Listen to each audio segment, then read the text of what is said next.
What is going on, everybody? Kind of a rough and dirty, quick and dirty video. So I have multiple Porsches, and I realize that this is a persistent issue on a lot of these cars. So if you don't recognize this, you probably don't have this car. This is a 2002 Porsche Boxster S. Also, so 2004 was the last year. The first years were 97.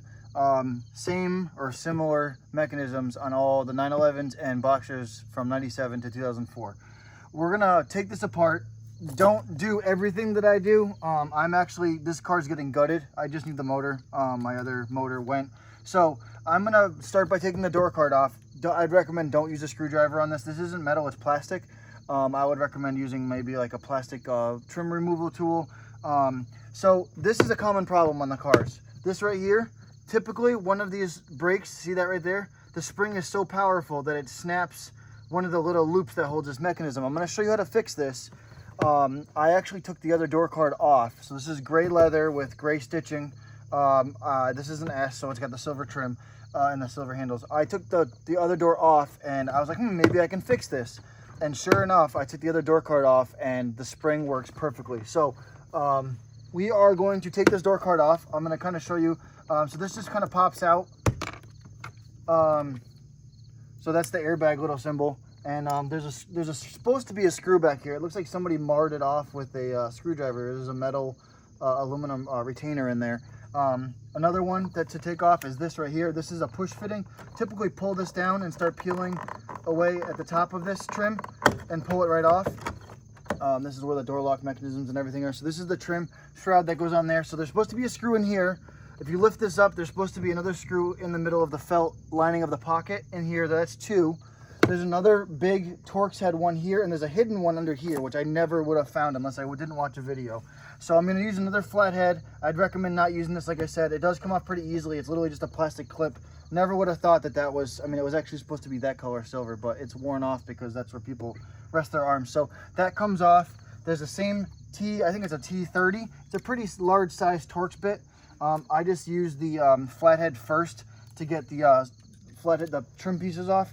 But this is just tell you what it is. T27, I think maybe a T30 might fit. It definitely has a little bit of slack, so probably a T27, T30. This is like just a nut driver, screwdriver. It's a ratcheting one. So I'm gonna put all these pieces on the ground. I'm gonna kind of just do this in real time and show you how quick and easy this is. After these two screws come off, it should be a cord for the door handle. And then I'm gonna show you, there's two screws holding the back of these on, as well as some pressure clips. These are very long screws, by the way, so be patient. They're like 3 inches long because they have to go through the handle as well into the door itself, the door shell. And then, so I figured this out the other day, and now on my yellow Speedster, I have a 2000 Boxster S, and somebody hit me recently, and my coolant bled out, and my car overheated, and I'm pretty sure my IMS destroyed the inside of my motor. It sounds awful, and my power is gone. So I picked this car up for 2,500 bucks. I rented a U-Haul because my truck is down right now. My Cayenne Turbo S is down. And I drove it from South Carolina up into Virginia for $300 and then spent $90 in gas. So that's good, that's off. So you can see how this is floppy. Now I'm pretty sure I can pop this off with the clips and lift it up. Some of the clips typically break. I think there's replacements for that. So I'm gonna take this off. There is a 2-prong white clip back here. I'll show it to you when I get it off. It's not the easiest to get off. Let me see if I can alleviate the pressure on this bear with me 1 second. There we go. It pushes off and up. That comes off, so that's easy. And then there's a clip for the door, I think the locking device. So check that out.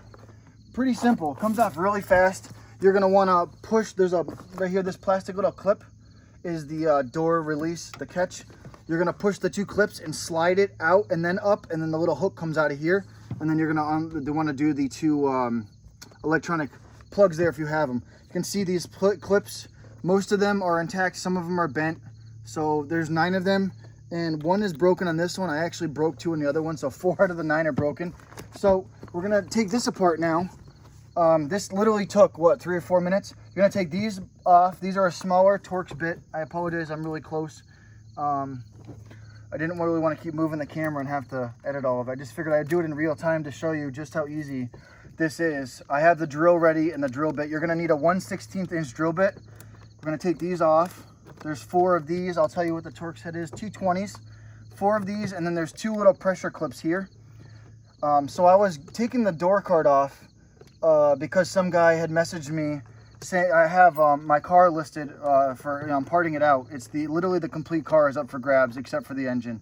I don't need a single thing off the car except for the motor. So since it's a 3.2S motor and I have a 3.2S, I'm just gonna drop the motor in. And you know, people don't care about numbers matching because they know that the IMS bearings typically go, and even Porsche back then was replacing motors, engines, because motors are electric. Supposedly, they were replacing engines themselves under warranty. So if the IMS bearing failed, they would literally swap a motor in, and none of them are, you know, a lot of cars aren't numbers matching anymore. People know that. So, but I'm going to be doing an IMS upgrade. So that was 2 pop out. Sorry, I'm kind of in the way. So check this out. So now that this is off, people can kind of see the mechanism that's been causing them trouble. Because if you're driving and you want to keep flipping it up, I actually just knocked this off. So this is how it sits in the door. I'm hoping this works on video. This right here is broken. This you can see right here. This is broken. This is sits, if you can see the other side, it sits in the door like that. So this is in the closed position, and then when you lift it up, it's in the open position like that. It lifts up.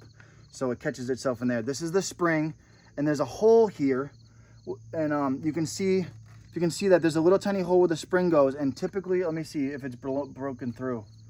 So it is broken through. So it was being held on by a little tiny piece. So I'm going to show you how to fix this right now. So I'm going to take this off completely, all right? And then I'm going to drill this on camera. I have the drill bits in my pocket, and I'm literally going to fix this right now. And this will be one of the next projects I do when my car goes back on the road. So right here, I have a little tiny Dremel drill set. We're going to grab the 1/16 drill bit right here. I'm going to show you on camera, hopefully. This will be a really quick and dirty fix. I'm not going to put the door card on because you kind of get the gist of how I took it off. But this one's not going back on. So I'm going to put the drill at the furthest extent so I can get extra leverage, so that way I'm not marring the plastic. Even if you do nick it a little bit, it is going to be hidden and not seen. So we're going to put this on here. Just figured I'd do this video. So what we're going to do is, you can see where the spring goes. You can see right here how this little end of the spring loops around like a paper clip and curves back. And you can see where the spring's supposed to go. Even if you try and push your finger on it, you can kind of see how much tension is being held in by that little piece of plastic. You know, the quality was all right, you know, back then. It wasn't superb like it is now. So I'm trying to push it in there, and there's so much tension on it. Even if I wanted to super glue it or try and epoxy it, I'm pretty sure it would not stay. So what I'm going to do is take this off, and I'm going to drill a hole below this right here. So that way this arched piece of plastic and this piece of plastic, I'm drilling it down here, and I'm doing it off-centered a little bit. So that way I'm not going next to the hole, and we're going to give it a lot more meat than what it originally would have had. So I'm going to drill here. I'm going to try and keep it lifted off the edge. That way I'm not scratching or... So check that out. Pretty simple. Okay? Pretty simple. I already drilled the hole. We're going to put this on. I'm going to show you in the back of the door card. You saw how floppy it was before. We're going to put this in here. The spring should...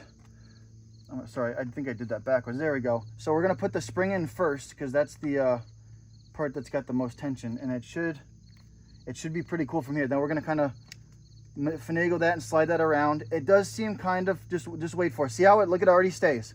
Check that out. It already stays. It may or may not pop out of the slot. It depends on how much plastic is still left here, but it should, for the life of it, it should stay.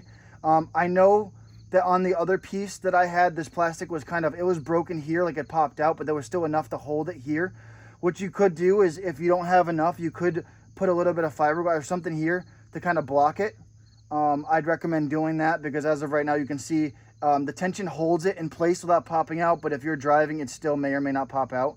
Another thing I would recommend doing is push the spring down a little bit further, so that way it doesn't have a tendency to push the thing this way. So push it down. There's a little nipple here that has like a head on it. You're going to push that spring down further. That way the tension is a little bit further away from this part. It's more towards the part that's holding it on. So, actually, sorry, don't push it down. I'm sorry, don't push it down. Pull it out. There we go. So I'm going to put it on the back of the door card and show you right now. Show you that this is a quick and dirty fix. I mean, there's obviously different ways you can do this. The putting it on is kind of tricky. So I need to get all 4 of those screws. This is something that I'm selling. So, I mean, it's not going back on the car. I mean, I'm literally stripping the car out. I paid, like I said, $2,500 for this. So we're gonna, and I've already made my money back on parting it out. And the car's still complete. I can still leave it outside with the top down, up, and no water gets into it. So the hard part is actually lining up these little prongs. I'm actually gonna get this on the first try, I think. There's one, there's two. And the one that has the spring on it is gonna be the hardest because you don't wanna do all the hard work you just did. Bear with me here, I'm sorry. I'm trying to do this without the spring popping out. Sometimes the spring will pop out. You wanna get the tension, back on it. Actually, I think I just broke the other clip. This may or may not work, but it worked for the other door. It's really hard to do right now. I think I just bent the. I think I just bent the other clip off of the thing. I apologize. This is the problem with working on cars in real time. There's always a hiccup or something. So we should be able to put this on. So the other plastic thing that holds the other side on, I pretty much told you that. There we go. Sorry about that. So this is still attached. Well, anyways, I think this is going to be a problem. It's really hard to do this. Don't do what I just did and destroy your other side. You want to put them in kind of both at the same time. That's great. There's acorns in here. Thought it was going to be a quick and easy video, but apparently it has to give me some trouble. I literally did the other one in like a couple minutes and I was so happy. I was like flipping it up and down, and it was working for me. All right, so we're gonna try to push these in the holes here. It's really hard. You kind of have to get your fingers in and kind of just, you want to put the pressure on it, but stand by, having technical difficulties. I'll have to just edit this part out. I wanted to do, I mean, you're obviously going to encounter problems too here because you have tension on the spring and you want to like lift this up so that it's in the up position and then kind of push it in the holes. You don't really want to be looking at it from this side. You want to be looking at it from the back side because that's the side that you're trying to line up. And I am having really a lot of problems right now. It's a pain in the butt. The reason why I'm having issues is because there's not as much plastic for me to hold. There's not enough plastic for me to hold the spring in place. All right, here we go. So there's one. There's two. All right, so check it out. I don't know what just fell off, but literally the tension of that was so great that it just snapped close. So I don't even have a lot of plastic here. Depending on where you see this is coming out. Hopefully this works for you guys a little bit better. So because I don't have any plastic holding this in, the spring is pulling it down. But you can see what I mean. See how it stays up? Depending on where you drill the hole, see it's not, this is broken. It depends, I guess, how hard your hole is mangled. But I'm actually, so there's two holes on either side, and this one's broken and that one's broken, and it's still staying up. So I mean, if you only have one little broken clasp and this one's still intact over here, it'll definitely stay up a lot better. And what you want to do is, because right now I'm missing a piece, I don't want to put it all together, but when you start putting these little metal screws back in, it'll actually stay up a lot higher. So actually I'm going to do that for you guys now. Check this out. So when you actually tighten this down, the armrest lid will go a little bit higher. Based on where you drill the hole. I drilled the hole a little kind of further in because I wanted it to hold. If you drill that little tiny hole further toward, like below the actual other hole, I had no problem with my other door card. So as you can see, what I just did in front of you guys, even though I screwed it up and I couldn't, I mean, even broken, even with the other tab broken, it still stays up. So what you're doing is, the reason why it's staying up, even though that little tiny spring is putting pressure on all those other little grommet holes, and it's staying together. So I mean, even with 2 out of those 4 holes completely snapped, it still stays up. So I just thought it was kind of cool. I wish Porsche would have did that. Literally not even like 2 millimeters. So check this out. It should stay. Oh no, stay please. I tightened it down and now it doesn't want to stay. But anyways, it should work. It stayed up before. There we go. So that wasn't lined up with the hole. And look at that. See, it's because that hole is completely gone, but it may or may not. See, I mean, it might snap a little bit. If you can get something to maybe push that little thing out a little bit, I mean, it stays up. So, I mean, actually, it might be a better solution this way. It has a lot, it literally locks into place now. It literally goes from the outside of the clip and it rounds that broken part and it snaps into place and it stays up. I mean, look at that. So, I mean, it takes a lot.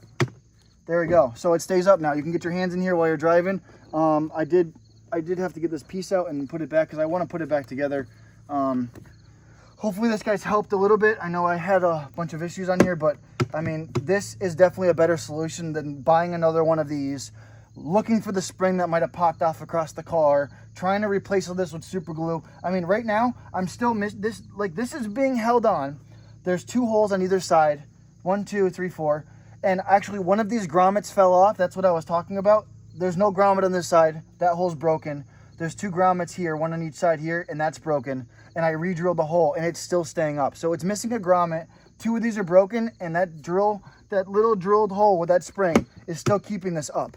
So I'm gonna do this fix on my yellow car. Hopefully this helps everybody with it. I mean, nobody's ever gonna see that. Nobody's ever gonna see that. You know, if you do it to both doors, they might actually think that little click, mine doesn't click on either side, but they might think that, hey, you know, it's got a locking. I mean, it just, nobody's ever going to know that you drilled a hole 2 millimeters below the other one and the spring is in a different spot. So thank you guys all for joining me. I hope this helps. This is just, like I said, this door card's dirty. I'm going to clean it up a little bit and try and list it online. And I'm hoping this video helps, and I'm hoping that I can repurpose this door card by, you know, selling it to somebody for a decent price that can use it. I will not waste a single part on this car because Porsches are precious to me, and I want to make sure that every single nut and bolt and part on this car is either used by myself or somebody else. So thank you guys all again. My name's Aaron. Tune in for more of this. I might actually start doing videos of taking this car apart, because if you reverse engineer that, you'll be able to take stuff off and put stuff on your car by yourself, and you won't have to pay a mechanic $160 an hour. So thank you again for watching, and I hope you guys enjoyed and hopefully helps you out. Bye.